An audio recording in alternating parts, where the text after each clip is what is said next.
8वीं कक्षा के बच्चों, मैं ऑनलाइन क्लास में आप सभी का स्वागत करती हूँ। आज हम पहले प्रार्थना पद्य को देखेंगे। यह कविता प्रार्थना एक संकलित गीत है। संकलित का अर्थ क्या? दूसरे पुस्तक से लिया गया है। इस कविता में प्रार्थना को बहुत महत्व देते हैं। हम सब लोग घर में प्रार्थना करते हैं और किसी भी कार्यक्रम शुरू करने से पहले वो काम अच्छे तरीके से हो, इसलिए भी हम प्रार्थना करते हैं। इस प्रार्थना कविता में सच बात करने के लिए और सच्चे बात विचार करने के लिए कहा है।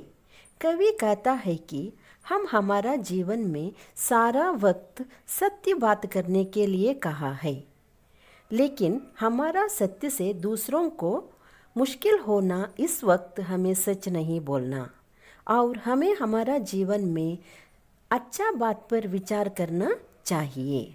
और भले काम पर जीवन वारे, भले का अर्थ अच्छा काम पर हम हमारा जीवन को वारना का अर्थ है न्योछावर करना अथवा समर्पित करना।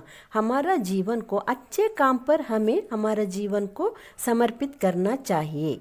हमारा जीवन में वो जो काम करते हैं, हमें इसका फल बाद में हमें मिलता है। इसलिए हम क्या भी काम करें तो वो हमें हमारा जीवन में हम अच्छी तरह से करना चाहिए। बाद में कवि कहता है कि हम मिलकर रहना चाहिए।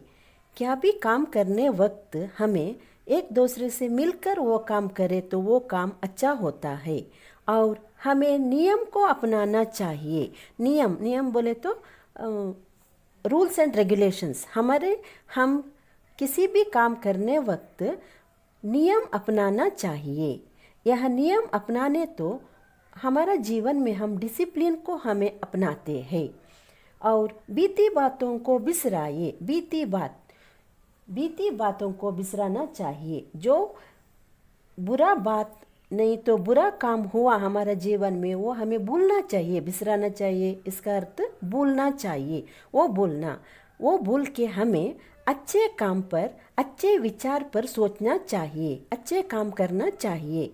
एक बात के लिए हमें सोच के ना बैठकर हमें अच्छे बातों के लिए, अच्छे विचार के लिए सोचकर हमें अच्छे काम करना चाहिए। और छोटे बड़े सभी मिल जाए। हम वो छोटा आदमी, ये बड़ा आदमी, ये गोरा, वो काला, इस तरह हमें क्या पार्शलिटी नहीं करना चाहिए। हमें एक सब छोटे बड़े सभी मिलना चाहिए और गिरे हुए को तुरंत उठाना चाहिए। तुरंत, यहाँ रा के ऊपर एक बिंदु नहीं है, वह हम पढ़ने में तुरंत बोलते हैं। तुरंत का अर्थ क्या? लेकिन तुरंत का अर्थ तुरंत, जल्दी। गिरे हुए को, कौन गिरता है उसको हमें तुरंत उठाना चाहिए। इसका अर्थ क्या है? जो कष्ट में है उसको हमें सहायता करने है। किस विषय में वो कष्ट में है, उनका कष्ट क्या है, इसके बारे में हमें सोच के वो विषय में उनको हमें हेल्प करना, सहायता करना चाहिए। इस तरह करना हमारा मानवीय गुण है। इस तरह करें तो हमारा अच्छा काम के लिए हमें इसका फल हम भगवान देता है। करे किसी का ना अपमान। दूसरों को हमें इंसल्ट करना नहीं चाहिए, अपमान करना नहीं चाहिए। दूसरों वो गरीब इस तरह देख के उसको अपमान करना, वो सब करना अच्छा बात नहीं है। वो भगवान पसंद नहीं करते। ऐसी ही मति दो भगवान। हमें कुछ भी काम करे वो हम करते हैं। इस करने के लिए प्रेरणा हम भगवान देते हैं। इसलिए हम भगवान से प्रार्थना करना, क्या हमें इस तरह अच्छे काम करने के लिए हमें बुद्धि दो, बुरे काम करने की तरह हमें हमारे लिए तुम्हें बुद्धि नहीं देना। एक रहे सद्भाव रखे हम एक रहकर अच्छे भावना से हम रहना चाहिए। और देश देश में मान रखे हमारा देश पर हमें गर्व होना चाहिए। देश का मान को हमें अच्छी तरह से इसका मर्यादा देखना चाहिए। हट छोड़े संयम अपनाए।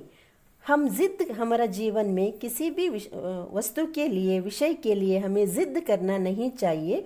संयम अपनाना चाहिए, पेशेंस से रहना चाहिए। हमें मातृभूमि पर बलि बलि जाइए। हमारा मातृभूमि पर हमें अच्छा प्रेम करना, मातृभूमि को अच्छा प्रेम करना चाहिए, मातृभूमि पर गर्व होना चाहिए। इस तरह कवि कहता है। इस प्रार्थना कविता में कवि सद्भाव का प्रधान स्थान दिया है और छोटे बड़े का भेदभाव ना करते हुए सबके साथ मिलजुल कर रहना चाहिए। किसी का अपमान नहीं करना चाहिए और अपने देश के प्रति अभिमान रखना चाहिए। ये इसका तात्पर्य। और एक बार मैं इस कविता को पढ़ती हूँ।